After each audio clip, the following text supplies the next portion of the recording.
My high school math teacher was amazing at drawing circles. He would square his arm up against the whiteboard like this and spin his arm around and make these perfect circles. He was so good at it. He even joked the once that he blew his rotator cuff out doing it, but we didn't really believe him. Well, I was teaching his calculus class this one time, and I did that, and I drew one of the best circles of my entire life. And I stepped back and I said, wow, that's pretty good. And a student behind me says, meh, it's average. And I looked him straight in the eye and I said, so is your grade. Between telling math jokes and dad jokes, sometimes my students forget to laugh when I deliver a nice little pun or something in class. I used to tell them in that awkward silence when they're not laughing at one of these puns that the first rule of a college education is you have to laugh at the professor's jokes whether you find them funny or not. It's just proper etiquette.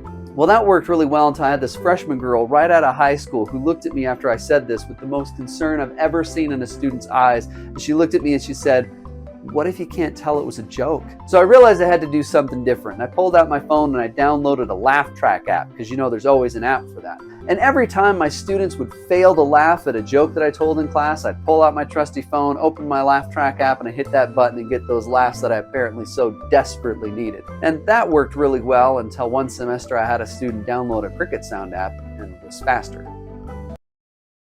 When I first got my job at Utah Valley University, I was so excited to finally have a real job that paid a decent salary that I immediately went out and bought one of those nice mini fridges for my office and filled it full of cans of my two favorite sodas, Coke Zero and Diet Mountain Dew. I would take one of these to every class that I taught. After a few weeks though, I realized that a professor's salary is still not quite sufficient to afford that much soda that frequently, and I had to reduce my drinking habits to water bottles and those little flavor squirt bottles that you get from Walmart. My students immediately noticed that I no longer had a Coke every time I was in class, and I told them, well, I had to kick my Coke habit.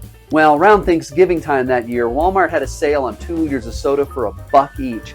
I excitedly grabbed 20 Coke Zeros and 20 Diet Mountain Dews from my Mormon wine cellar back home and piled them high into my shopping cart and started heading out towards the checkout line when I ran into one of my students. Well, he looks at me and the 42 liters of sodas in my shopping cart and he says, Dr. Perry, what happened? Did you fall off the bandwagon? I looked him straight in the eye and I said, don't judge me, and just kept on walking. So an engineer, a physicist, and a mathematician are staying in a hotel. The engineer wakes up and smells smoke, looks out in the hall and finds a fire. He fills the room's trash can with water, puts the fire out, and goes back to bed. The physicist wakes up a little later and also smells smoke.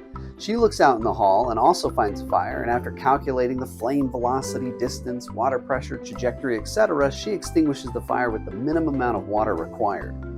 Well, finally, the mathematician wakes up and also smells smoke. While in the hall, she finds a fire and then notices the fire hose in the wall. She exclaims, a solution exists, and promptly goes back to bed. So I was teaching this geometry class one day, and we had to draw a triangle which we labeled A, B, C. As part of the problem we were working on, we had to pick the midpoint of the segment AC, and we called it M. Well, this made two triangles, ABM and CBM. At that point, I paused and said, well, that's a crappy problem. Not a single student laughed. So I stared at them a little, and then unperturbed, I said, well, I guess you either have to be a doctor or sitting on a stool to get that one. Still nothing. In Calculus 2, you learn about a physics application where you compute moments and eventually centers of mass. These moments are always a real value. Well, once when I was doing an example in class, we made probably a sign error somewhere, and our moment came out to be an imaginary number. And I said, wow, look, an imaginary moment. Kind of like my high school dating life. So a biologist, a physicist, and a mathematician were sitting in a street cafe watching the crowd. And across the street, they see a couple enter a building.